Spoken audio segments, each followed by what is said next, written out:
Hello and welcome to the Two Man Power Trip of Wrestling. I'm your host, JP John Paz, with me today for a very special episode.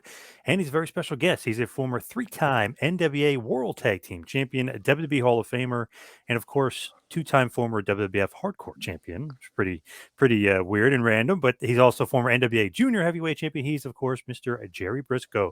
Mr. Brisco, welcome back to Two Man Power Trip. How you doing? Well, thanks for that introduction, man. But you forgot the latest and not the greatest, but the latest, that 24/7 champion, man. Oh, I that's was right. one of the few that held both the titles, just like I That's was a right. two-time hardcore champion, So That's right. and I got I get ribbed all the time about letting a girl beat me.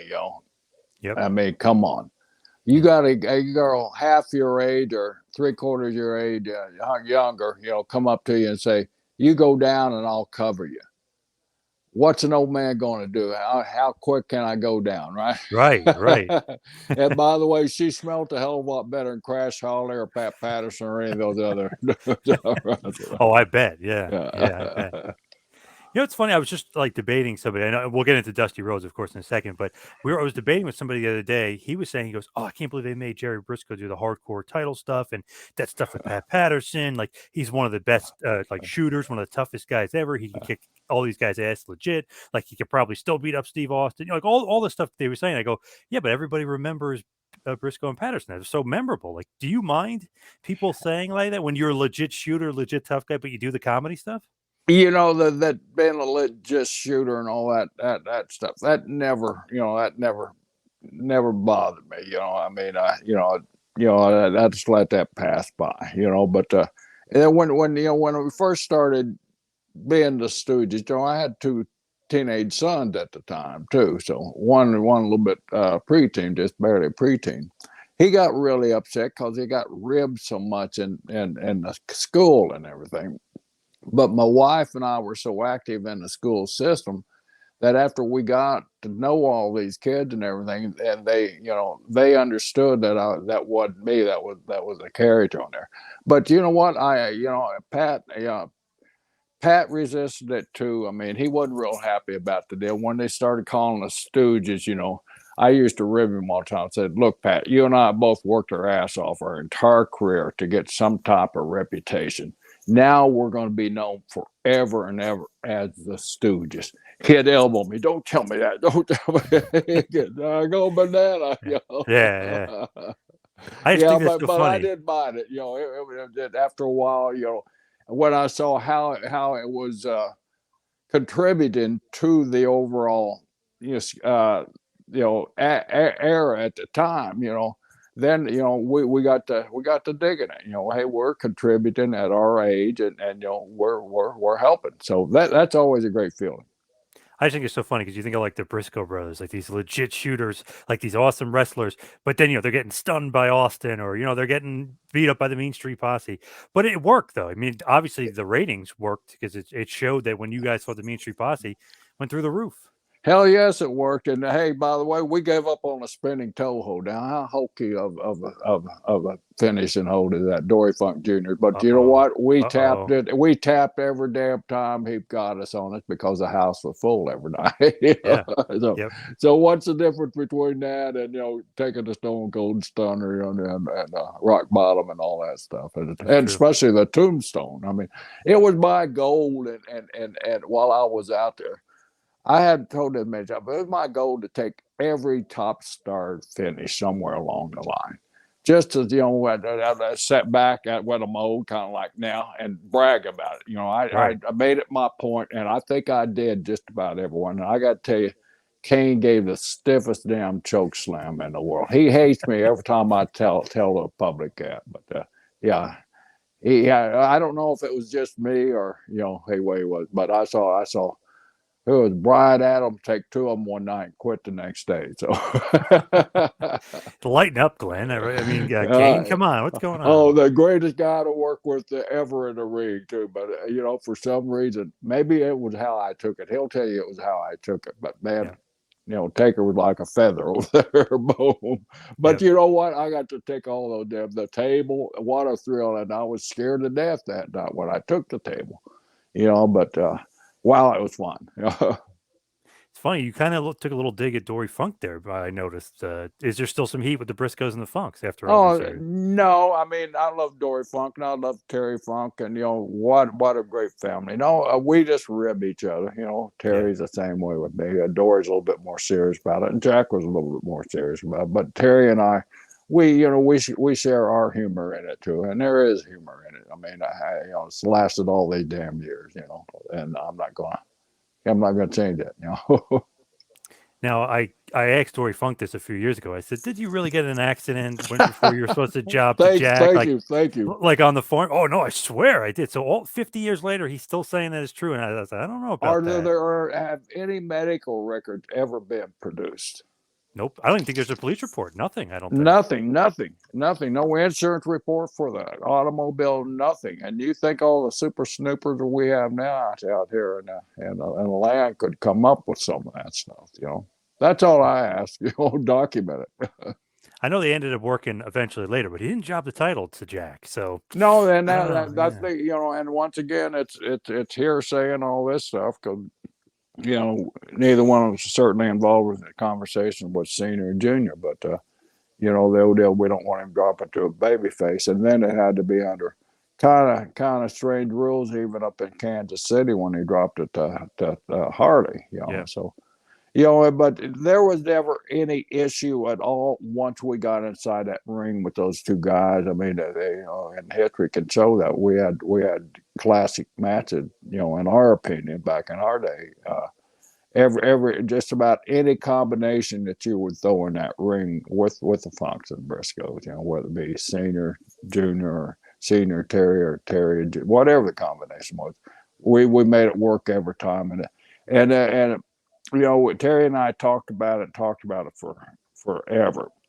Yeah, and he always said, there were never any egos in the ring when the four of us were in there, because we all knew we could draw money with each other. We all respected each other's ability, and everybody enjoyed working with each other. So it was nothing but it was Christmas every night with those guys.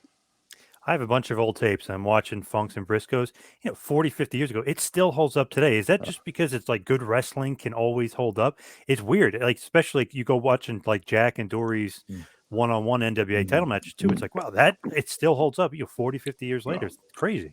Well, I'm a firm believer in basics. Your basics is going to get over all the time. If you skill yourself and be an expert in the basic part of our business, I think you could work any style. I think you could go anywhere and get over anywhere. That was a secret, back in those days. I mean, you stay in your home territory so long, then you got to go somewhere else, and you got to start that process all over. You ever notice how the talented guys always got over at every territory they went to, because they were able to adapt themselves, and they had a great fundamental base, and they used that base foundation to adapt to other styles. Especially Briscoes versus like Youngblood and Steamboat. It's like, wow, like still great. Like watching it today. It's like, man, I don't know if it's just me. I'm like maybe just like that style of wrestling, but to me, I'm like, oh, it's still awesome. Like still, still gets a pop out of me. You're still watching it today. I love those matches. Oh man, you talk about magic. I mean, we had it with the Funks, and then all of a sudden, we're asked to be on our suggestion to play an unfamiliar role in a territory that Jack and I were both, and I'm sorry to use this word, but over, from the 70s and 80s, all the way through to when this program was, and so. Jimmy Crockett really had his doubts, and Jimmy Crockett thought it would really ruin us as baby faces. We're trying to get over as a heel. But as we explained it to him, and I tell you, Jay and Ricky were right in there on Crockett's ear with us every time we had a discussion about it.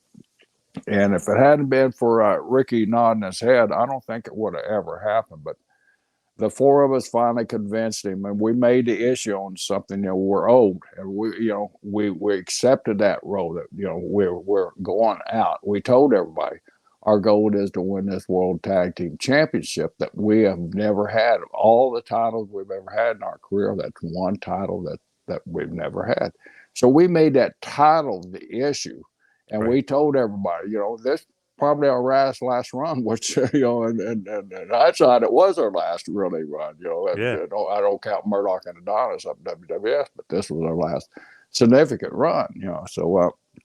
So we just use that basic, once again, the basic foundation of making a title mean something. And, these two old timers never had it, and they'll go to any means necessary. And we would brag, we know the rules because we abided by them for all these years, but we know how far we can take these rules. So we just played with their minds, using a title as the main prop and using the rule book as we're not cheating. It's the old philosophy. You're not wrong. You're not lying to them. Yeah. Love it. Love that. Basics again. Now, I know we're talking old school stuff, but what are you up to today? Like, I know obviously you got the podcast with, well, I guess maybe we'll call it the show since we were kind of joking around off air, with JBL, the stories.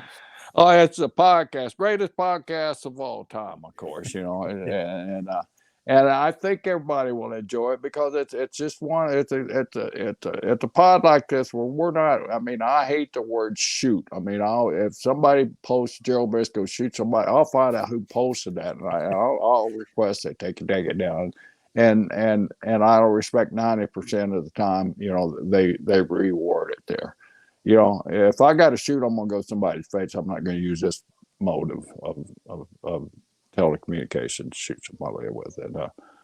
So anyway, it's JBL and I, Stories with Brisco and Bradshaw podcast, and wherever you get your damn podcast, you can find us. Where you find Two-Man Power Trip, you can find old Brisco and Bradshaw. And Bradshaw gets hot all the time because Brisco comes first. Well, Oklahoma's over Texas all the time. It's on the map. So tune us in.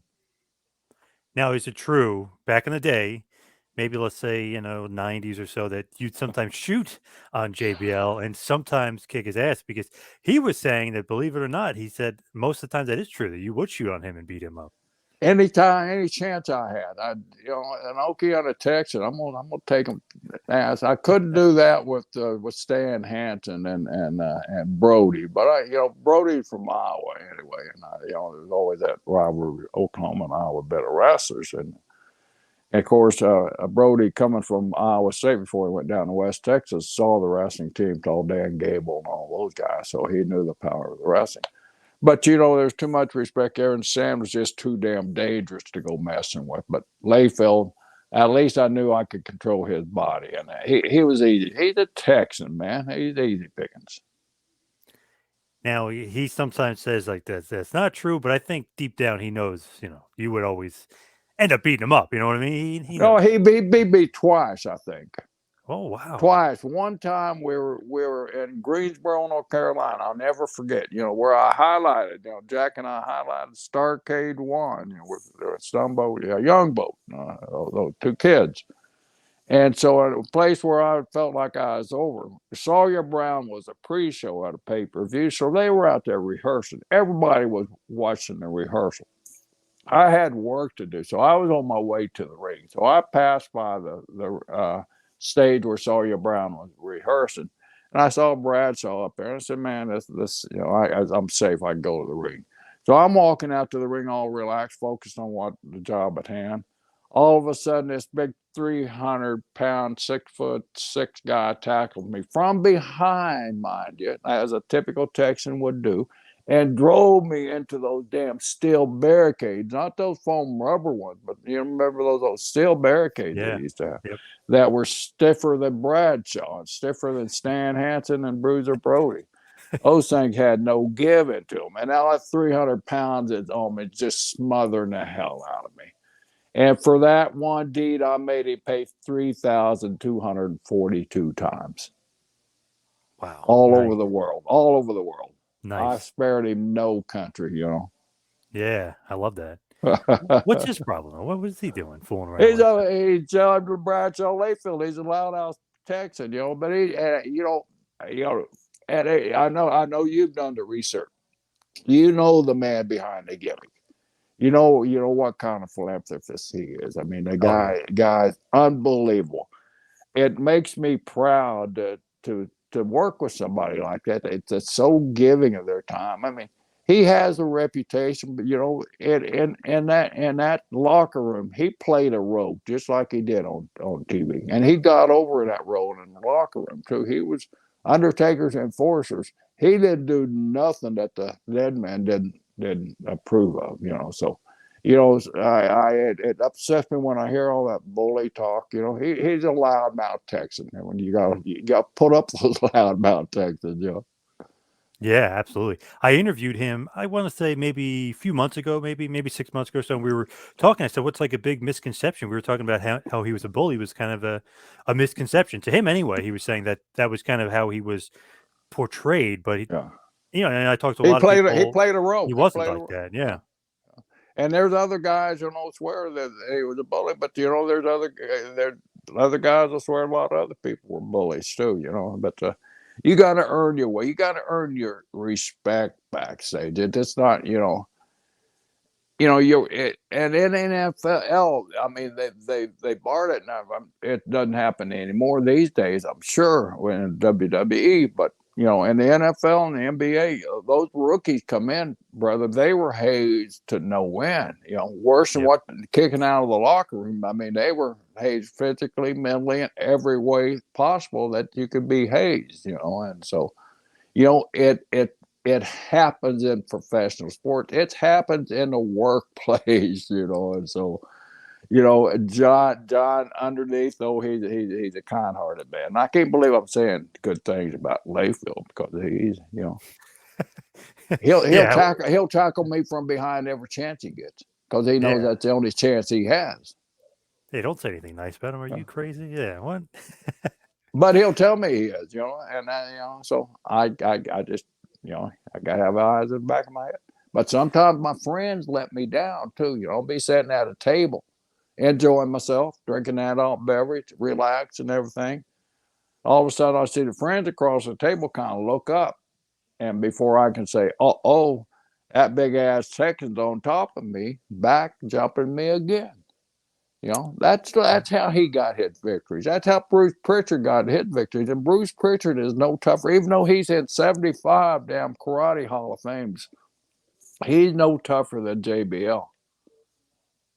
See, I was talking to Dr. Tom, and I said, "Is the Karate Hall of Fame, is that legit?" And he said, "Now," he goes, "Now I'm questioning it. I don't know if it's legit." And that's his brother. He's saying it's not. He doesn't know. Hey, even Tom won't verify those. Huh? Yeah.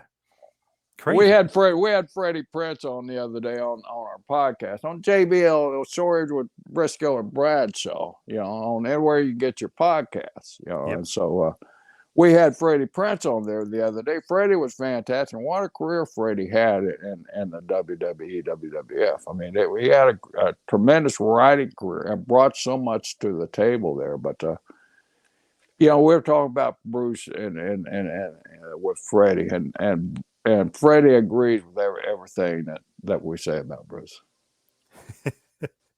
Was it kind or not so kind about Bruce? Well, I mean, Freddie was big on karate and everything. And, Bruce is making a little money where he needs to make some charitable donations. That's all I'm going to say. Oh, wow. What I was told by the grapevine by Freddie Prinze Jr. So, don't take it from the old man. Just tune in and listen to Freddie tell the story. Yeah, definitely. Old Stories with Brisco and Bradshaw, wherever you get your podcast. See, Dr. Tom basically said, he could kick Bruce's ass, but then you're reading all this black belt stuff. You're like, is the black belt true? Do they just hand him the black belt? I mean, well, I don't know. I got to tell you this, and I don't know how Bruce worked the tournament when he was 12, 14 years old, but I've been to Bruce's house. I've been a frequent guest in Bruce's office there, and what a great office he has, man. It just don't have no turnbuckle on the back and a lot of books in there. It's got, of course, pictures of memorabilia of Bruce Pritchard, Brother Love, which I don't blame him. That's great, and I enjoy going through there. And one day I'm going through there, and I walk over here, and proudly displayed are a bunch of karate trophies. Wow. Bruce, where the hell did he come from? He goes over and he opens up a little shelf, and there's all of the belts, all the way up to 20th degree black belt or whatever the hell it is, Wow. And he had a bunch of trophies, and pictured him on the trophy stand, and some with Dr. Tom too on the trophy stand. So they were different weight classes, but they were both tough SOBs. So you kind of look on one hand, because Bruce, you hear Bruce, and you understand Bruce. Well, is he really? But I've seen the trophies. That's all I got to say. But I also heard he writes big checks too. That's true. If the check is big enough, you can get any belt you want. Yeah. Yeah.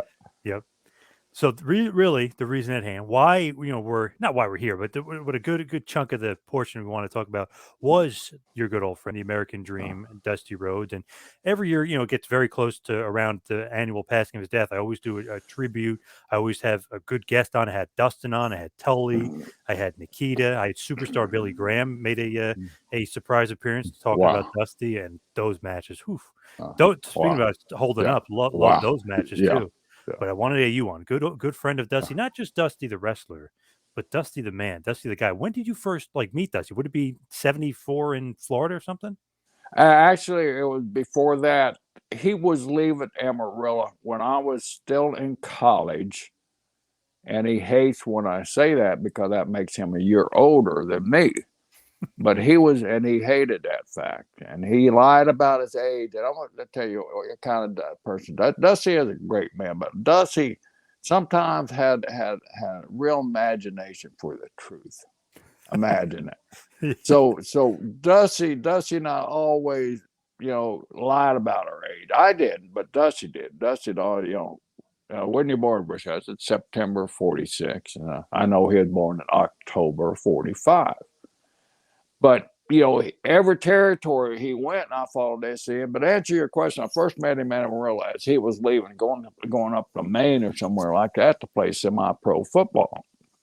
And so I was passing through, and hey, how you doing? Met Murdoch for the first time, and Terry and Junior. I was just still in college, and I was in training, so I was on loan to Amarillo to go down and do a bunch of favors for him on TV. So I met all those guys, and we hit it off right off the bat there. So that's when I first met Dusty. That had to be 69, right? 68, late 68, 69. And so anyway, I met him there, ran across him in Kansas City, doing the same thing, but just, hey, how you doing? Good to see you. But when we finally hooked up and finally became really, really tight and all that stuff was in 74, 73 or 74 down here in Florida, and continued to have a friendship. And I was telling somebody the other day, somebody said, hey, I saw a picture of the body shop opening. It had a picture of Dusty and Gordon. Dusty Rhodes and Gordon Soley were two of the first investors in Brisco Brothers Body Shop.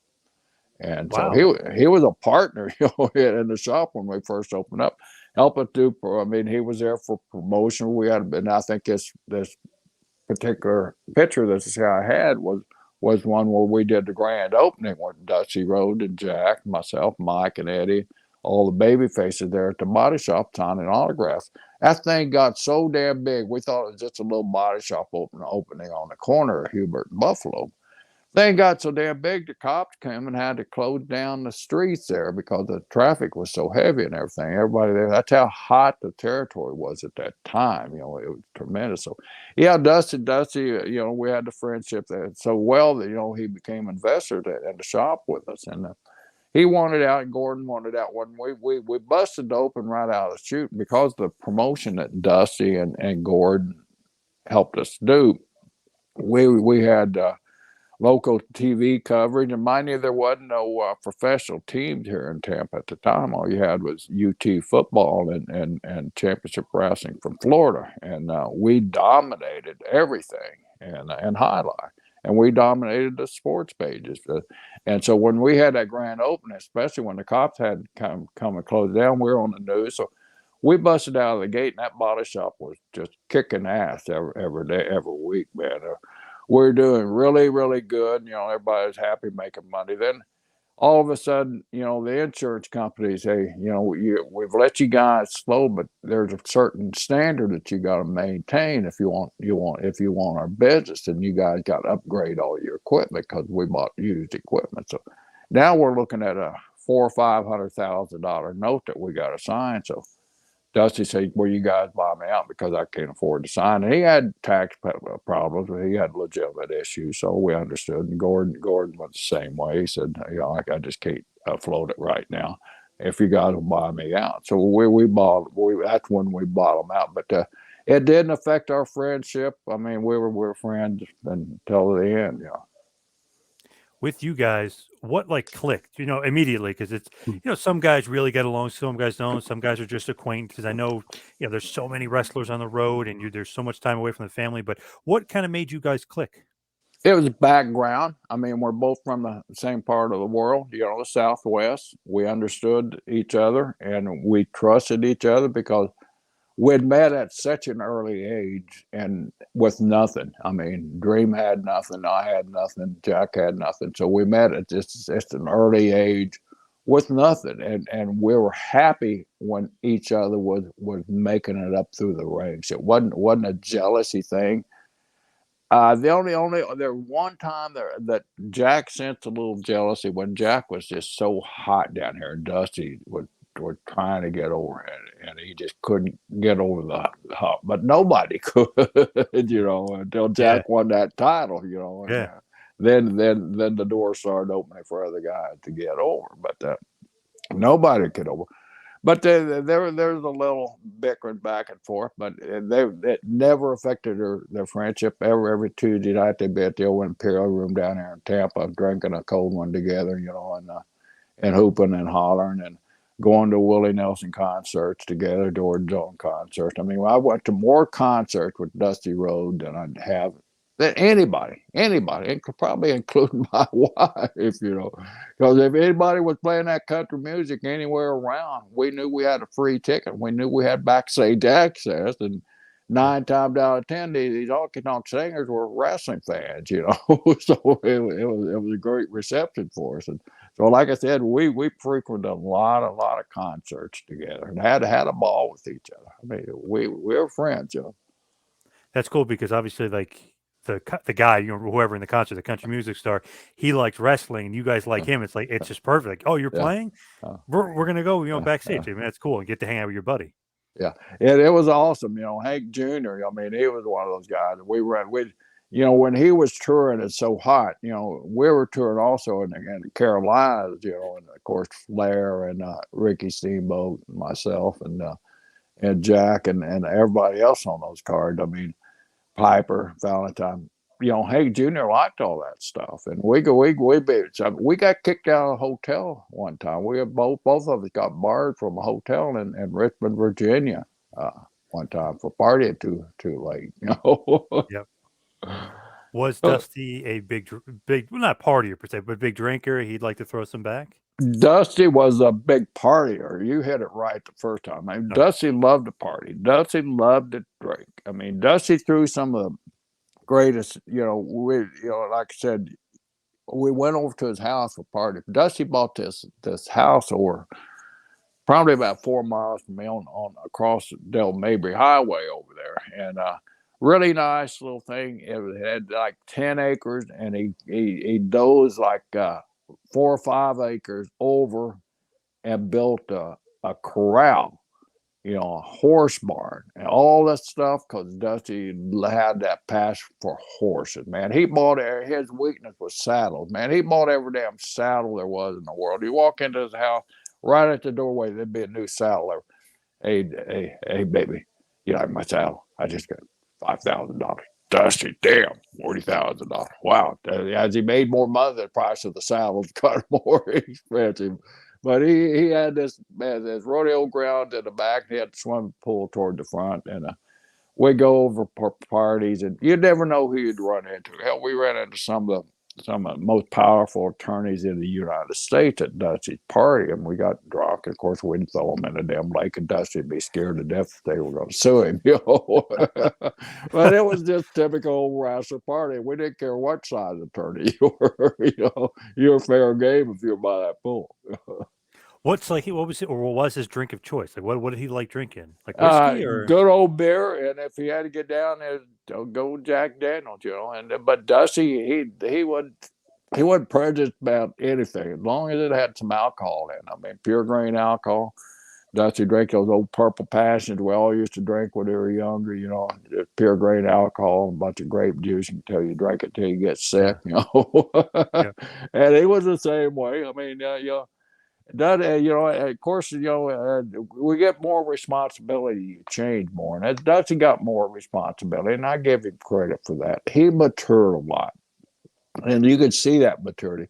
He stopped going out as much. He stopped fraternizing with all the guys a lot. He kind of slimmed his circle down. Which you get those responsibilities, you got to do that if you're going to last. And Dusty saw an opportunity. Dusty and I had a lot of thoughts together. We both knew that, the future for us of long term in the business was getting in the office. We both knew that. We talked about that on road trips a lot, being bookers, being in the office and one day owning territories and all that stuff. And going down the road, we talked about that stuff a lot. And through hard work and everything, we both accomplished that. Was that always his goal? Or was it when he got mature, he realized he should be in the office? No, when he got mature, I mean, and first when he first come in as a booker, he thought he could drink with everybody and party with everybody and still be the boss. He quickly found out, that you can't. You got to draw that line between business and friendship, and you don't want your best friend, getting involved in business argument with you. And so he had, like I said, he narrowed his circle way down, and he got heat from a lot of guys because Dusty's getting to be a big shot now. Dusty don't, my friend Dusty don't call me Dusty, don't drink beer with me. Dude, he got to get up at 6 o'clock in the morning. I mean, you working for Eddie Graham or Jim Barnett or Jim Crocker, they call you at 5 a.m. They want to know an office report. They want to know a report from the night before. And if you don't have it, man, you ain't going to make it. So you got to slow yourself down so you can handle your responsibilities. And the Dream was able to do that. And a lot of people didn't think that he could. A lot of people thought Dusty was Dusty, the good old boy, going to stay a good old cowboy out in the bars every night. But it didn't work like that. What did you think about his ideas? Not just his book. Everyone says this. Did you think it was out of the box at the time, or did you think you like where he was going with some of his ideas? Well, I got early experience with that when we were down here in Florida and we were working together in the office. And the last tangos in Texas, and at Tampa, the big stadium show, the Orange Bowl shows. We started Dusty. I say we. It was Dusty's idea. Dusty started experimenting with interpromotional matches. You can look on that card and see guys talent from AEW or not AEW. What is it? Virgod is AWA territory. AWA, whatever. Yeah. AWA, there's matches from there. There's matches from Vince Sr. because we always use those New York guys. And everybody think it was friendship, but it was business because in certain times of the year, South Florida is 90% New Yorkers. So, it wasn't like we were rolling dice bringing in somebody that they didn't know. We're bringing somebody that they did know. So they couldn't make the garden shows. They could make Miami Beach and West Palm Beach shows and see their favorite stars from the WWF. So Dusty really started experimenting then, and then coming up with some of the bizarre matches, that he came up with, and and I give him credit even as a booker then. He kind of experimented because Florida was fortunate because we ran a lot of spot show towns. So he kind of experimented some of these things in the smaller towns and see how they responded and see how the talent liked them. And Dusty was a big talent guy, making sure the talent was good and safe and everything. So, but yeah, I was as he got on, I think he kind of got out of control. But who am I to judge him? I mean, a lot of people think the same thing about me. But Dusty was Dusty, and Dusty had his style of doing business, and he had his group of guys that he liked to do business, and everybody chided him for that. Breaking into that clique, but. You know what? You can go back to the Buddy Rogers days of our business. Buddy Rogers carried his group of guys around. Lou Thez carried his group of guys around. All those great champions had their guys that they wanted to work with. Kind of planted them in the territory 6 months or so before they were due to go there. and so build them up. So when the champion went in there, they knew they were safe. So it wasn't anything new. So when you study the business, when you know the business, you can dissect a lot of these moves. It wasn't out of the ordinary on some of the things he would do. It's funny, everybody always bust Hogan's balls too. Like that, Oh he yeah, always did that. yeah. People were doing a lot before him. You know what I mean? Like he's got his beefcakes and his earthquakes and the Nasty Boys, but everybody did it really. Yeah. You look at WWF guys did it too. The Click. I mean, all those guys did do stuff like that. Yeah. It's a fact of business, and like we laugh about all the time. There's nothing new in this business. I mean, if you take the time to go back and look, I mean, these guys, when they invented this, I guarantee you, there hadn't been anything invented in a long ass time. Yep. I was looking. The first match I could find with you and Dusty, you beat him in Georgia Championship Wrestling in '74. I don't know if you're going to remember that or not. Alive. But yeah. I'm glad. Well, I'm not glad he's not alive. But man, if he heard that, he would. He's like Jerry Lawler. Jerry Lawler, Mike Mooney, my friend down in South Carolina, posted these way back things.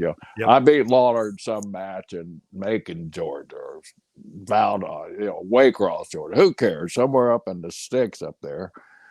And Jerry Lawler, why you only post matches when he went over? I said, the only time you went over, Jerry, was when I was in Memphis with your referee. So don't get going there. But what was the question again you were asking me? I was just saying, like the first match you guys had. Oh, no, I do not remember that match. I wish I could find a poster of that damn thing. But yeah, Dusty was fun to work with too. As a heel, as a baby face, I mean, he was just a lot of fun because like we trusted each other, and that's so important in a match that you're working with somebody that you can sell as hard and as long as needed, and not have any back thoughts about I'm not going to get my shit in, because the guy you're working with is going to let you get your shit in, and they did, and that's where Dusty was such a great worker. He knew how to sell. A lot of big guys wouldn't or didn't know how to sell. Dusty mastered art of selling down here because Eddie Graham taught him how to sell. Eddie Graham taught him how to draw money by selling, and that's the reason Dusty was such a big star. He, the ultimate, fall guy. He'd go down and sell, juice, color, juice, sell, and all of a sudden he twirled his arm, do a little wiggle, and the place is on their damn feet, man. That was the magic of him. And I always, obviously, am buddies with Kevin Sullivan. I always talk to him. And he said, you know what nobody ever said about Dusty? And I was like, what? He goes, no one ever said he was fat. Nobody ever talked about him being overweight. And I said, really? He said, no, because like psychologically, you're just like, I love this guy. Like, you know what I mean? He was like their hero. And it's funny, like they weren't saying how short Sullivan was either, because he was like this crazy heel. I was like, that's such like good psychology, because you would think people would say like Hogan's bald, but no one says Hogan's bald. You know what I mean? Dusty's fat, right? Did they know? Nobody really mentioned that about Dusty. They just, he was just Dusty. Nobody, but I'll tell you a little inside joke how we used to judge Dusty's weight. How do you think? You would look at his pants, right? Or the belt size or something? Not even close. We'd look at the damn birthmark. Oh, duh, yeah. And how big that birthmark can grow, we knew how big Dusty can grow. It's like an old tree, every milligram of an inch is 5 pounds, like on a tree, every milligram is 100 years or whatever it is. There are rings, and so we'd judge the rings around Dusty's birthmark. That's great. Oh, hilarious. With that, it's funny, but like the fans, we were super into Dusty. You don't even think like, oh, he's a little chubby. Just like he's just like, you get so invested. He's so charismatic. You're just and everything he does, you're just like, oh, I'm invested in this guy. You don't think like, oh, he's a little overweight or anything. Like you never once thought of Dusty Rhodes' body style. You never once. All the comment was, man, he's magic. Man, he's just magic. And he was magic. He was magic to be around. If you didn't smile around Dusty Rhodes, you had something seriously wrong with you. I've seen him just light up room after room after room, walking in the room, and with that smile of his too. Wow. I was honored, and I don't want to jump ahead, but remind me of last time I saw a dream. So before we go off here. Yeah.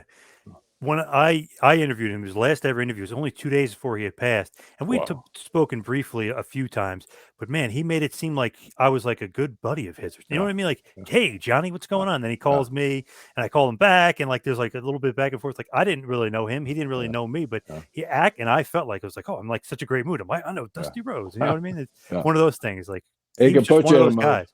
Yeah. Yeah, right. He's just one of those guys. He Yeah. just gets you excitable almost. Yeah, he does. He does. Well, I had many experience with him, and him and my son Wes, they bonded when Wes was very first born.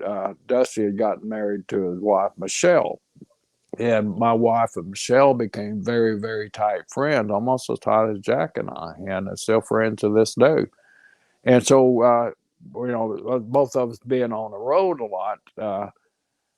Barbara used to take Wes over to Dusty's all the time. We got pictures of Wes crawling all over Dusty's saddles, crawling all over Dusty's furniture, holding Dusty holding Wes, and I mean, he bonded with my son, right from the very beginning. To me, that was the make of a good person, and when you take a kid and not your bond with the way Dusty bonded with my son, it was a pleasure to see, and it was that's the other side of Dusty Road that a lot of guys and a lot of talent don't get to see, but I got to see it up close.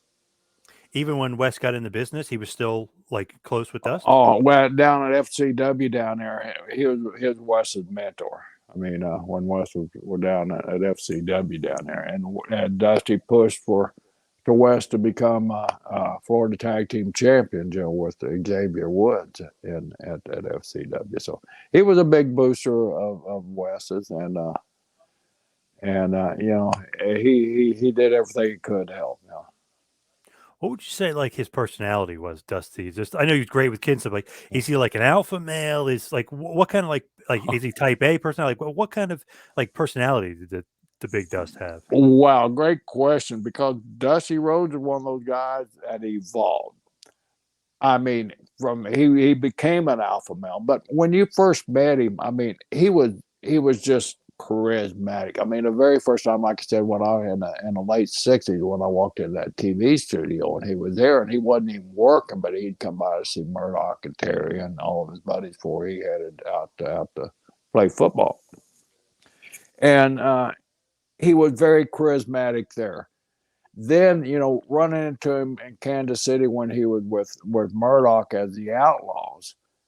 Wow, I got to see that side of him that, of course, I didn't see the very first time I met him. And I was, holy shit, this guy is good. I mean, and once again, I looked at his size, and then I looked at the athlete that was in the ring possessing that size. And, hell, refrigerator, whatever Perry wasn't on GQ magazine, but man, could he play football? Right. Same with Yeah. Dusty. I mean, he didn't look the part, but man, he what a great heel he was. And a lot of people don't realize Dusty Rhodes was a great, great, great heel. He would have been as great as he was as a babyface if he had stayed heel somehow.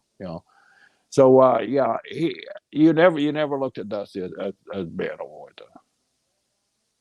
Was he pushy at all, like with people, like, or did he like to push buttons? Like, how was Well, he as okay, far? to answer your question, so he evolved, but he was Dusty Rhodes, but he wasn't really an alpha male because he had no confidence in his backstage position because we were young.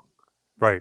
So when I met him in Florida, he did come in as that alpha male. I mean, he came in as an alpha male over on the hillside, but he knew that he wasn't the alpha male when Jack Brisco was around, and he took that role, and he nourished that role as a guy that charismatic and the alpha guy in waiting, and he knew he was in waiting because Eddie confided to him that he was in waiting. He was going to be the next guy, and so when he became the next guy, holy cow, did he become an alpha male? He became the strongest damn alpha male in the business. And then I'll tell you, man.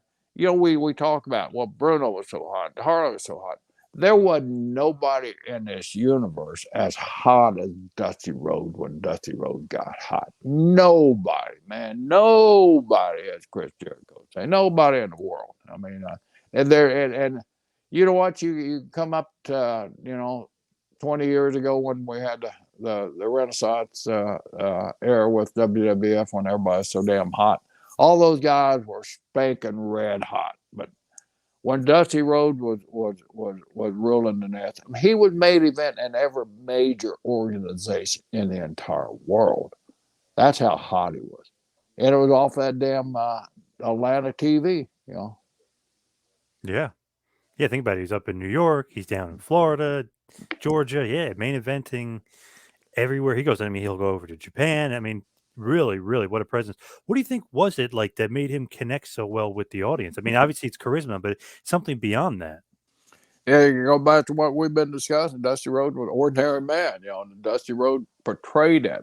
Dusty, and it's overused with Dusty, but a common man, you can say a lot about Vince when they gave him that song, just a common man. Yeah. I mean, wow, we're using that reference for Dusty Rhodes when they say it was the worst gimmick, but that's another sign of Dusty Rhodes taking a gimmick that's a piece of dong and making it into a gimmick that we're still talking about today. Funny, so many guys when they get bad gimmicks, they'll sulk, and you could tell on TV it doesn't work. He seems like the kind of personality type of guy. It's like, really, you're gonna give me this? All right, I'm gonna prove you and like make you look stupid. You know what I mean? Like, you're gonna give me this crap. I'll turn it around on you. It's the old Jim Ross saying, give me the ball, coach. I don't care where we are on the goal line. Give me the ball, coach, and I'll run. Dusty, give me the ball, Vince, and whatever down it is, I'm going to run. And he ran. Yeah. It's like, can you get any more uncool than polka dots? But somehow even the way he would say it goes polka dots. Yeah, you would like be like, oh, I love polka dots. You know what I mean? He gets you involved and interested. Yeah. I mean, he used it. I mean, that's what a smart guy does.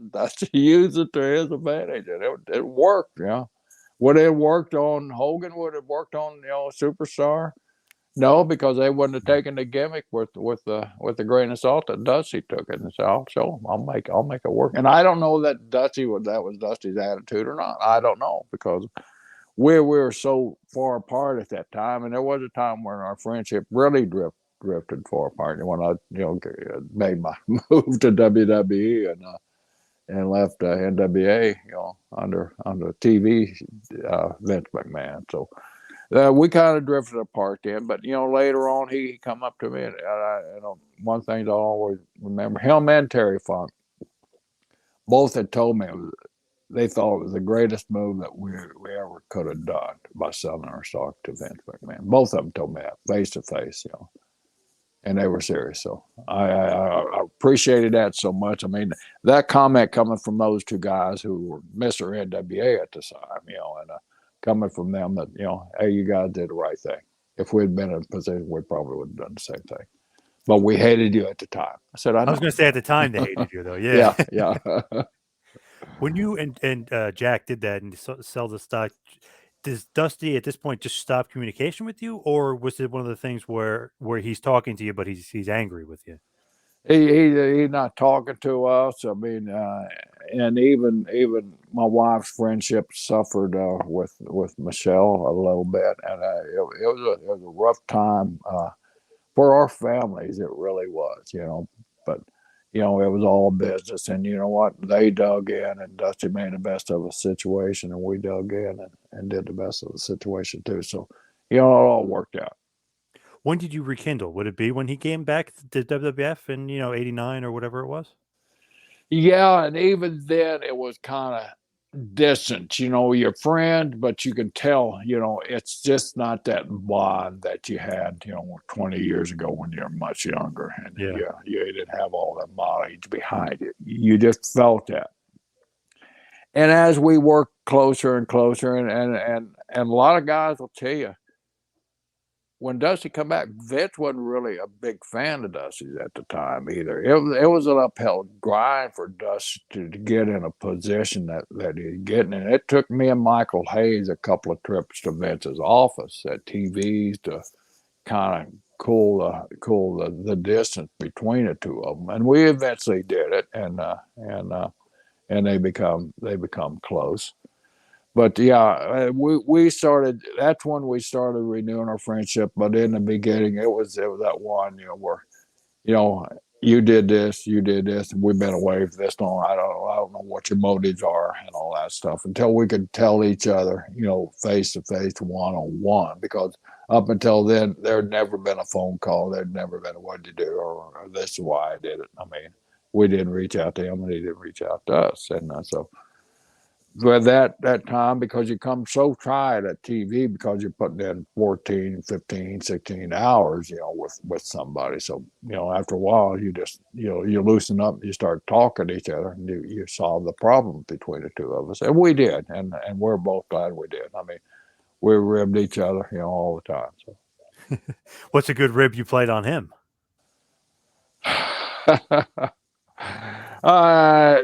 Man, I used to borrow his truck because when I first moved out where I did, I still had a car because I was still on the road a lot. So I couldn't afford both the car and the truck after I bought my house out here. So Dusty had a big truck. It was kind of our community truck out here. And I'd go borrow Dusty's truck. I'd take all the damn Texas tapes out, put all Oklahoma tapes in the damn thing. He'd get in, come time get in. Of course, everything was turned full blast. The stereo turned full blast. The heater in 90-degree weather turned full blast. Here in Florida. So just mess with him, things like that. Just play ribs on him. He probably got really really annoyed because once he get a little hot, Yeah. He's a big man. He's a big man. Yep. So we just had fun. It was never anything malicious or property damage or anything like that. But we had fun with each other. Was he like a big ribber though? Like I know maybe joking around and stuff, but did he do many ribs? More joking around. He wasn't a ribber, and he didn't really like ribs. He just didn't really care for them. I mean, it was just his demeanor, and he didn't really put up with them. And but when you're around smartasses like myself and Jack and Mike Graham and Dick Slater and Steve Kern, you're gonna hear a lot of shit, and you better adapt because that's what you're around. I was talking to Rob Naylor. He was actually doing we used to work for FCW, and he was telling me a story about Dusty and Terry Funk, and I was like, wait a second. What do you mean they were hanging out behind closed doors? He's like, yeah. I'm like, I thought they hated each other. Like this was like last year. I'm like, I thought they hated each other. He said, no, they're friendly. And I said, I can't believe that. Dusty and Terry Funk are buddies. I tell you, Rob used to hang out in a production office down at FCW when Dusty and I was in there because, at that time there weren't too many people in existence that could stay with Dusty Rhodes on stories and rib Dusty Rhodes like I could. And Rob used to sit in there. I'd see him over there in the corner just glowing when I'd get on Dusty because nobody else in the building would ever get on Dusty. I'd park in Dusty's parking spot and just to screw with his head there. And I couldn't wait for him to come in because he'd run right straight to Steve, and I'd see him with his head. But I did every damn time I went there. Because he was never there on time. So that made it parking spot, the Bob Bucher parking spot. Brother, I'm going to take it, I'll find a place later, But I knew it was dreamed. I mean, that didn't take a brain surgeon to figure out. But screw it, man. I put my old big old Ford truck right in there. Sometimes I back in like just for the hell of it. I was gonna say, would he come in and start throwing stuff around? Oh, he'd come in and he'd go right to Kern, and he'd grab Kern, and he'd be pointing. I know what he was pointing at, and he'd sort of red in the face. And pretty soon I'd walk over there, and he'd kind of calm down, and sooner or later I'd go out, move my truck out of the way, and pull his truck in there. So when he left, he'd have his parking spot there. But it's just kind of those little kind of things. I just had a ball, doing that. That's great though, because he's not the king of the castle, but he's a big deal. He's Dusty, but that's great. That he's Dusty, man. Yeah, but it's like, it's like, you know what? I'm Gerald Brisco. I'm going to humble you a little bit, just jokingly, but I'm going to, Well, we had fun with each other. I mean, like I said, he knew it was a fun, and it wasn't, it wasn't a one-up Dusty Road by any means. It was just Brisco being Brisco. Yep. Dr. Tom said there was a few times he said stuff to him at FCW, and Doug Dream would like say he was going to kick him out, or he'd like mess with him and like not talk to him for the rest of the day. So he's like, I don't know if you're serious or not. So then it would turn around where Dusty was messing with him because he, mind screwed him or whatever. You know what I mean? Yeah. He's just playing tricks on you. He's like, oh, now Dusty must be mad at me. He's not talking to me for the rest of the day. Just like fun stuff, nothing harmful. Yeah, that's fun, and that was Dusty. That was Dusty's style of ribbon, just fun stuff. And that was Dusty's personality too. And wow, what a guy! What would you say, like when you just look at him, like in ring, like what would you say, like about him as far as like, because he could do the 60-minute matches, but you wouldn't think he could do. You know what I mean? What do you think about him as like the worker and the wrestler? Well, I got to tell you this story here. Dusty Rhodes, when Jack was doing all these 60-minute Broadway down here. I was doing 60-minute Broadway down there. Mike Graham was doing 60-minute Broadway down there. Harley Race was doing 60-minute Broadway down there. Terry Funk was doing 60-minute Broadway down there. Dusty Rhodes was doing 20 minutes at the max. So one summer, Dusty came over to Jack and I's place.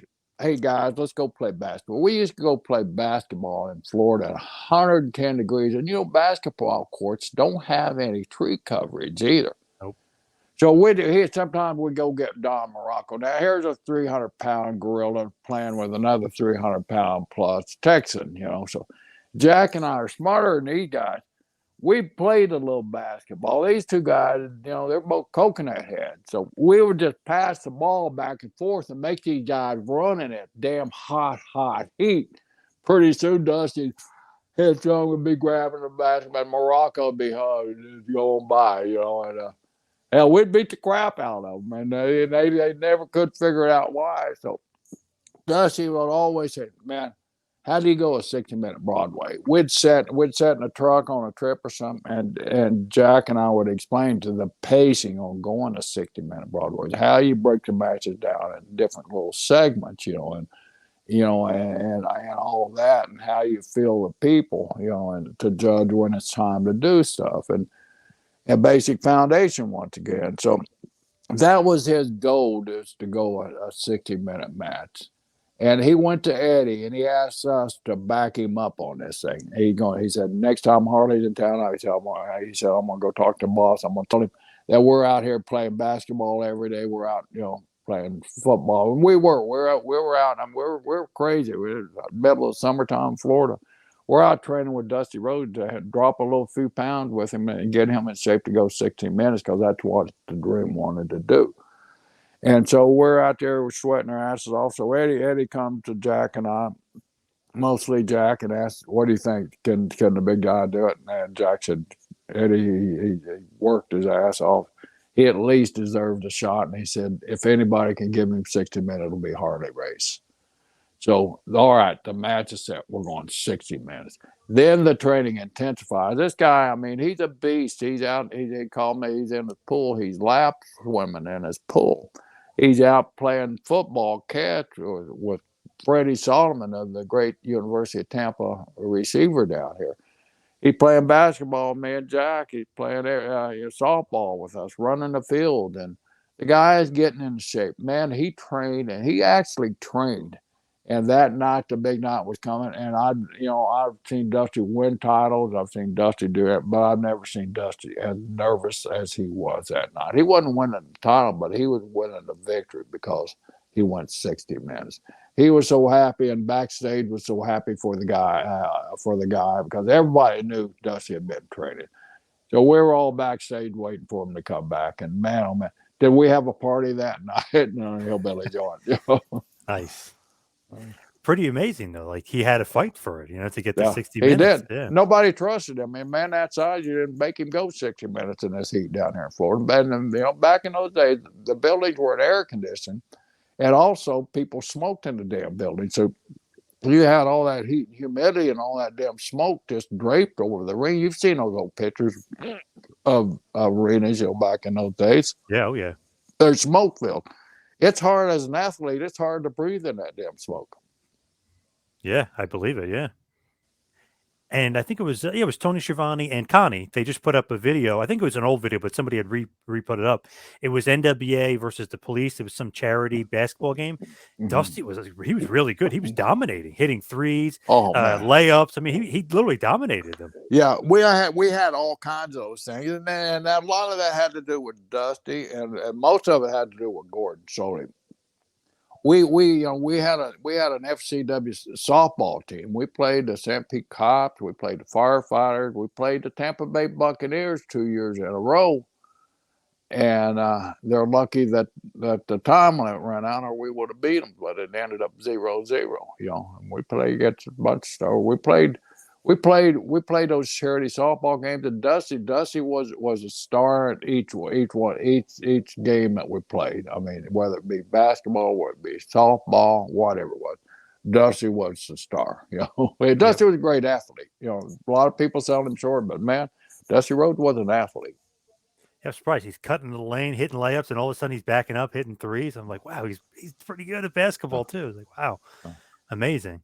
Was he a big community guy, like a big community advocate? Yeah, he was to a degree, but it got to a point where he couldn't even do those because people just didn't know how to manage security in those days, and it was a zoo. Like I said, our little body shop signing went from an organized little body shop opening up in a neighborhood. How intimidating can that be to the police having to come and close streets down at every major news station in towns there with a live cutaway of the traffic jams and everything. So it got to be where he couldn't do a lot of, but the priest that officiated his memorial here, Monsignor Higgins, we became very, very tight with Monsignor. And Dusty was a Catholic, and Dusty got Jack and I involved, and we're Southern Baptists, and so. But we did a lot to help build St. Lawrence School here in Tampa by doing fundraisers for them, and we're Monsignor Higgins' go-to guy for fundraisers and everything, and got to love him, and he loved the three of us. He officiated both Dusty and Jack's death, and he sort of passed away afterwards. What was the last time you saw Dusty? I know you wanted me to bring that up. When was the last time you actually did see him? Well, it was over at NXT, and it was very, very strange. Dusty hadn't been coming around because he hadn't been feeling real good, and so I'm sitting here, and it's the last day, and I'm evaluating some talent, and all of a sudden I feel this hand on my shoulder, and I look behind me, and it's a Dream standing there smiling. So of course it got up, and we hugged each other, and said hello to each other, sat there and bullshitted a while, and talked about how we're doing and everything. And I got to tell you, Dusty looked fantastic. I mean, he just looked fantastic. But he did something that he very rarely does. He said, baby, he said, we ain't got a picture together. He said, do you mind if I take a selfie? Now, this is American Dream Dusty Rhodes asking you if you mind if he takes a selfie. And I'm thinking in my mind, I know the health stories and everything. Man, this is really kind of strange. So he gets up there and he takes that selfie. And Michelle tells me it was the last picture on his phone. Wow! Oh my God! Yeah. It was chilling, and so. Yeah. Wow, that's powerful. Yeah. So I got that, and I walked out with him. He said, "I gotta go, baby." And we walked out, and I hugged him. I said, "Dream, I'll see you down the road." He said, "I'll see you, brother." And he drove off in his truck. That was the last time I saw Dream. Wow. Amazing though, and the last picture on his phone, he wanted to take a picture with you. Pretty cool though for you, yeah. I mean, wow. I mean, you think about it, wow. And like I said, that's unusual for Dream to ask for a picture. Yep. Yeah, weird. And it's funny because like the last time I spoke to him, he goes, "Hey, baby," he goes, "Next time you want to do this," he goes, "Bring a bag of cash." You know, just joking around. He goes, "I'm kidding." Yeah. He goes, "Oh," he goes, "We'll do this again sometime." So I'm thinking in my head like, "Wow!" And then when I heard it, He liked yeah, them bags of cash. I'll tell you oh yeah. that. So like, I've seen him receive quite a few of them oh too. yeah, oh I believe it. So he's like, I'm kidding, baby." He goes, but he goes, we'll do this again." So I'm thinking that. So when I heard he had passed, I was just shocked because he sounded great on the phone. I talked to Yeah, him, like the next day I talked to him. He sounded like Dusty Rhodes would sound, yeah, and he was making fun of Larry Zabisco like a normal person yeah, would, stuff yeah, like that. yeah, He sounded great. So I was pretty shocked to hear that he yeah, had passed. yeah. I was too because, like I said, when I left Orlando, I was happy because I got to see Dream, and I was happy because he looked good and he sounded good. And he was in a positive state of mind with himself too. And I'd been over there a few times where Dusty wasn't in that great frame of mind. And you when Dusty was in the dumps, you could tell when Dusty was grumpy in the dumps. I mean, that charisma just turned into a frown, and you could tell. And he kind of would just question him and help him out any way you could, but you could tell something was bothering him. I didn't really know how bad the health situation was. I knew it was bad, but hell, it's Dusty Rhodes. Yeah. Yep. It's a dream, So Yeah. you don't think about the downside, Wore his emotions on his sleeve. He seems like that kind of guy. yeah, yeah, yeah. He was just I'm proud of my friendship. I really am. You pass through this business, you meet a lot of people, and you become close to a lot of people. You share a lot of heartbreaks with the guys on the road and the girls on the road. You share a lot of victories, and they're the substitute for your family. But you don't really become really tight friends with a lot of people on the road, and there's very few. And wow, Dusty Rhodes was one that I became friends with. It's crazy, like how long you guys knew each other too, like kind of like going through the roads together, Yeah. and then end up working for WWE together. I mean, that's a long friendship, Ooh. right? Like, how many years would that be? 50 years, basically. 50 Yeah. years, 50 years probably. Yeah, close to Wow, it's 50 years. So crazy. yeah, and they all weren't roses. They Right. can't be Yep. with Dream. They can't be with two people that wanting to climb in the same business. You're gonna butt heads somewhere along the road. Right. And it's how you butt heads and the class and the dignity that you use when you're butting heads. And Dream and I always gave each other the utmost respect because, like I said, when we first met, we were both going different directions with the same goal in mind and with nothing in our pocket. So, and Dusty Rhodes made it to his destination. I had before, we start wrapping up stuff. I got to mention this because it's just so random. I love looking at matches and seeing like who guys wrestle and stuff. You and Dusty in '74 in Florida versus this is such a random team. Maybe it's not, but to me it is. Bill Watts, Dick Slater in the Texas Tornado match, and Lou Thez is the referee. I'm just like looking. I was like, Wow, man, I was like, wow, that's like wow. sticks out like a sore thumb. You're like, wow, that's Uh, such an interesting matchup there. Dusty and I were friends, and then Bill Watts was booking at the time, and Bill knew that Dusty and I were tight. So that chemistry once again, Bill wanted the best quality of matches, and Bill booked some strange different bookings too. But he always took advantage of the guys' chemistry with each other, and so he knew Dream and I had a good chemistry, and he knew. And he wanted an easy match. He wanted somebody could sell and somebody could come back, and he had them both. I'd give the sell and a hot tag to Dream. Dream come in and boom, boom, boom. Now I go the lights. And then another just random one from '81. You, your brother, and Dusty versus Bobby Jaggers, Buzz Sawyer, and Eddie Mansfield. Like, I was like, wow, Oh, what a wow. 6-man. Where was that in Orlando? Let me see, where was that? That was in West Palm Beach at West the Palm Beach. auditorium. Wow. Yep. I don't remember that one, but what a thrill! I go back. Lou Thez referee. Yeah. That was always a real thrill to me because I came along just when Lou was active part of it was finished there, and I did get the opportunity to physically work with him. And having a special referee like that, and it was always the same when we had a guy like Joe Lewis come in, and wow, I mean, here's my grandma's favorite athlete of all time was Joe Lewis, and here he is sharing a ring with me in a wrestling match. It was a thrill. I mean, we were looking back, and a lot of us are blessed and really don't realize, how blessed we were until you look back on it. So it was fun, and it's been fun sharing these memories with you, man.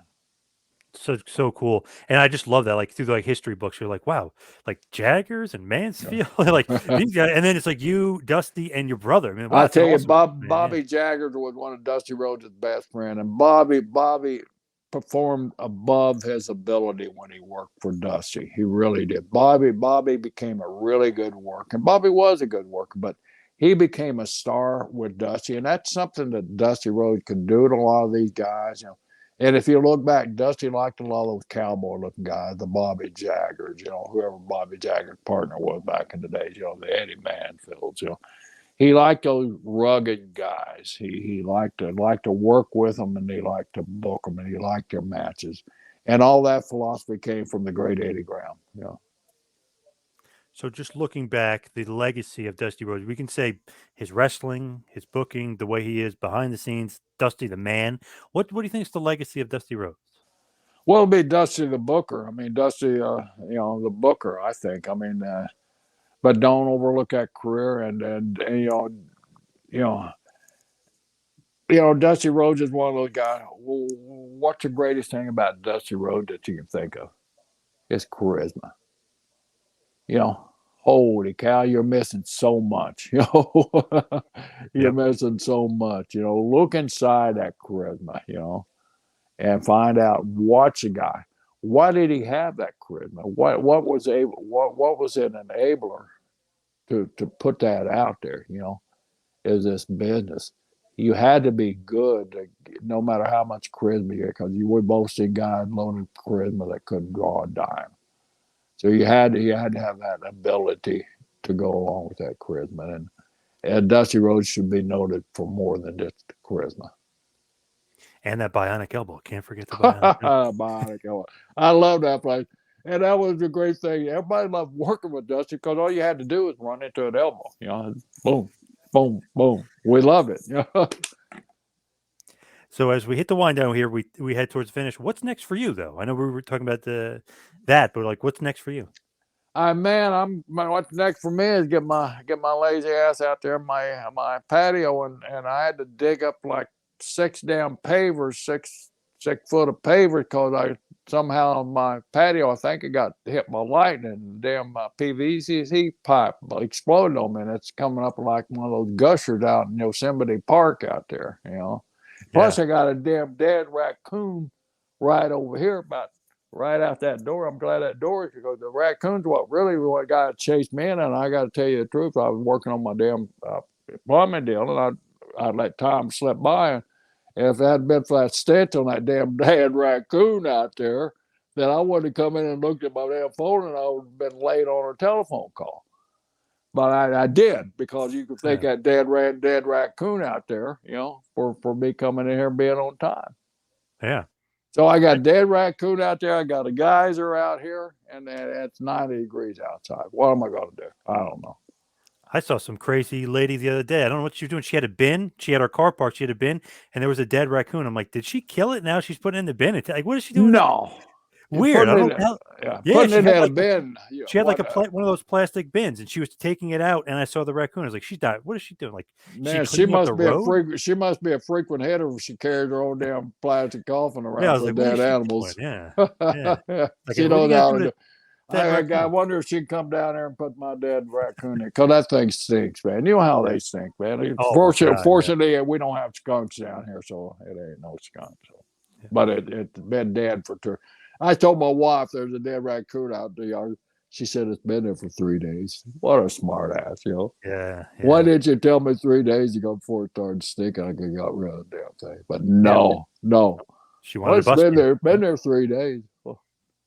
Holy shit. What's next for stories with Brisco and Bradshaw? Oh man, we just got a whole damn plethora of different stars coming in. Our next one to drop is the great D'Lo Brown. We're going to discuss D'Lo's career, and he's just he's an encyclopedia. And for you people that just use Google, an encyclopedia was Google before Google come along. So, but D'Lo's got that knowledge in there.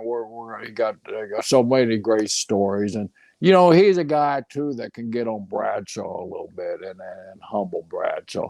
So I'm gonna lean on that part of D'Lo to come through for me. So we got some guys coming up that are Hall of Famers, man. So we're having so much fun, and all this happened when the damn pandemic hit. We were all bored sitting at home, and we had all guys say, I hate people. But you know what? We found out how much we miss people and how much we love people and how much we respect people out there. Because we were all just bored as hell. So JBL and I were doing little bits on our own. I was doing Brisco's big announcement where, I was doing it. That was so funny. Yeah, that was great. It shocked me, the amount of people that I reached on it. Just being, goofy and just trying to ease everybody's mind, hey man, I'm okay. Everything's okay. The world ain't over with. So I just got to let go. So I just having fun, and JBL was doing funny stuff, and we just kind of ran out of material. And he called me one day and he said, "Hey, we're both doing the same thing. We're both going the same direction. We both hate the word shoot." And he said, "Let's have some fun. Let's do something together." And I said, "Why not?" So hell, it ended up just a little call like that to over a year now. And we've interviewed the who's who of professional wrestling, and got some great not hearsay stories, but great stories from the legends themselves who wrote those stories.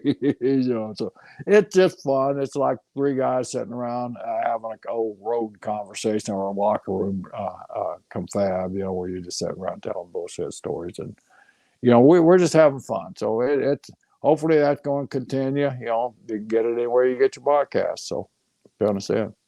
Any favorite episodes that you've had, like Jimmy Hart? Oh man, I tell you, I really enjoyed Harvey Whooperman. Harvey was fantastic, and I really enjoyed him. I mean, we've had some fun with it. We've had Stan Hansen. I mean, you're experiencing this. I mean, trying to get some of these old timers. Listen to me, I'm older than everybody, but trying to get some of these damn old timers on Zoom. It's the most simple thing in the world. But trying to get with Stan Hansen, he's a damn Texan also. Took him a damn hour and a half. And finally, he had to call his daughter in. She couldn't do it because she's a Texan too. So he finally called his granddaughter in from Colorado, where his daughter in Colorado finally did. We did one with Von Erich out. The farthest one we did out in wherever hell he is, out in the Hawaii. Pacific Ocean out there. Yeah, Hawaii. Yeah. So that was a treat. We were 30 minutes of looking at Kevin Von Erich's ear. Yeah, he doesn't hear very well, right? I don't guess so, because he's holding the phone right up to his ear. But he gave us 90 minutes of the funniest stories and old Freebird story. And we had a great one. We had a Freebird reunion. We had Michael Hayes and Jimmy Garvin together. We had them both separate, but then we decided, man, let's do a Freebird reunion. Those guys hadn't BS with each other since the Hall of Fame ceremony down in New Orleans. So we got together. And some great Freebird stories that just popped up. One led to another. So it's just fun because guys are so relaxed. Because we're peers, and and they know we're not going to shoot on anybody. And all that stuff. So they're just totally relaxed, and we're having a ball doing it. Man, it's fun. And I really enjoy it. And I appreciate JBL and teaming up with me like this, because that guy's fantastic. You see him on all those WWE specials, with rivalries and all that stuff. He does a great job on that. But we have fun. It's a relaxed deal. It's just like you and me talking. I mean, it's fun. We had another jabroni on the screen like a Hall of Famer. You know? Right, yeah. You guys always, like you said, like you had great guests, like rare guys you haven't heard from in a while. Kevin Von Erich popping in, we haven't heard from him in a long time. So very cool. Obviously, nobody's getting the Freebirds together And we either. want to It's give awesome. those jabronis like Tony Chimmel, I mean, an opportunity to tell his story. Tony was fantastic. Don't tell him I said that, but Oh, no. you want a funny guy. I mean, a guy that knows a lot of damn stories. Tony Chimmel, he sat there ringside for 118 years, and saw every damn match that there was to see, and so the guy's just loaded with stories. We've had him on. We've had Jimmy Corderas, a Canadian legend referee, all the matches, important matches that Jimmy's been on. We had James Beard, the Southwest Texas legendary referee. So we're giving everybody a chance to, the guys that are backstage, that's where a lot of these stories are. The guys backstage to see these stories that has never had the opportunity to tell them. Oh, we know who these guys are, and that's what our goal is. Our mission is to get a lot of these stories that were backstage stories only that people, holy cow, that's what they do back there, huh? So Yeah. it's just a fun time. It's our business exposed in a podcast form. So we don't tell anything that nobody already don't know though, and we don't use a lot of profanity either. Do you have like plugs? I know you obviously for the show, but do you have plugs for yourself, like social media and stuff you want to get out there? Yeah, I'm very naive on doing that. I probably should do it more, but I'm just find me on Twitter, FG Brisco. I believe it's FG Brisco, or whatever it is .com on Twitter. Just put Brisco in, and you'll find me somehow. And I'm on all that bullshit. I mean, I got to give a shout out to Taylor Williamson, a great comedian out in Hollywood. He was another guy that wouldn't let me get old technology wise. I befriended him in Chicago at a roast that he wrote for Bruce Pritchard, and I went up and roasted the hell out of Bruce. He called my life boring, not Bruce but Taylor. So we got along well. So he got me through all this Twitter stuff, this Instagram stuff, and all that stuff that you guys know about out there. Taylor's the one that, so blame it on Taylor, and it's not me. So yeah, I'm on all that bullshit. Just look me up. Freddie Joe Floyd. Before I let you go, because I just thought about this. Wow, that's a rib on you and your brother. I never knew that. I didn't realize that. Yeah, it is. Who told you that? Dr. Tom. Dr. Tom said that. Dr. Tom. Because we were talking about Tracy Smothers and all that stuff. Yeah. He goes, and we're talking Freddie Joe Floyd. He goes, yeah, the Brisco brothers. I said, what does that mean? He goes, it was a rib on them. And I said, get out of here. I never knew that. Well, this is a Vincent Kennedy McMahon rib. They came to me and they wanted to do a Brisco from the body shop. And, I know how protective my brother was about our name. I mean, Mike Graham said he was going to put a jobber on TV named him Brisco. Jack called Mike Graham, told him, you do that, and he'll be the last guy you ever put on TV. And Mike definitely didn't do it. Yeah. Jack was very protective. So I'd been there and I'd seen all these manitars, I'd seen all these gobbledygookers, I'd seen all these plumbers, I'd seen all these Adam Bobs, I'd seen all the garbage man. I'd seen all those gimmicks, and I didn't want somebody attached with my name and our body shop, who was, like I said, a really successful body shop, and being, as William Regal would say, besmirched in any way. And I knew, and I told him, I said, if you guys give me your word right here in this production meeting, because they proposed it in a production meeting to try to get me embarrassed and get me to back down, and okay, but I stood my ground. So I don't like it. And I said, I know my brother won't like it. And I said, if you guys give me the word that Tracy will go, and I love Tracy to death. I mean, under any other circumstance, I'd be honored if Tracy Smothers wanted to use my name, because the kid was a great performer, So it wasn't anything on Tracy. It was just, I knew what our habit was with these type of gimmicks didn't have no long shelf life. Number one, I didn't want that for Tracy. Number two, I didn't want my brother running into Tracy, even though Jack loved him, and chewing his ass out somewhere along the line there. So they jokingly proposed a gimmick. A body shop will come down and do vignettes. It'll help your body shop out and all that bullshit. Well, hell, we're doing enough promotion of the body shop anyway. So I appreciated the offer, and I told him, if you guys can give me your word that this guy will be a championship caliber guy, then you could do it. Otherwise, I'm not gonna. I'm not gonna stamp it. So they kind of convened, and the next thing I know, we're going through the production meeting, and okay, and now hit the music for Freddie Joe Floyd. Well, duh, but no mention of body shop or anything like that.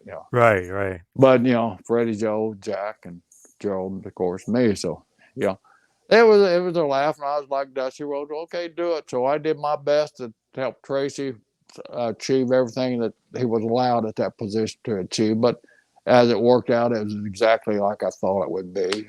And of course, it was just a joke and a rib on me. And it's funny. I like it. It'll always be there. So I like it. Yep. Hey, I mean, he did the Dusty too, right? So we were saying, so I guess he just tries little ribs on everybody. Yeah. That's the way Vince's way of ribbing. That's great. I can't believe I never knew that, or didn't pay attention to it. I can't believe Freddie Joe Floyd is you. Well, it happened so quick, and that's the reason I said that no. I don't want it, because I knew it was just going to be a fleeting thing, and they always blamed it on me. Well, Tracy would have got a bigger chance if you'd gone for the body shop angle. All of a sudden it's my fault because they didn't give. But you go back and research all those damn gimmicks they had floating there. I mean, what kind of shelf life did any of them have? It's short. Yep. TL Hopper, Mantar. None of them are working. Yep. But Mr. Brisco, thank you so much for all the time. Really appreciate it. Thank you. I enjoyed it.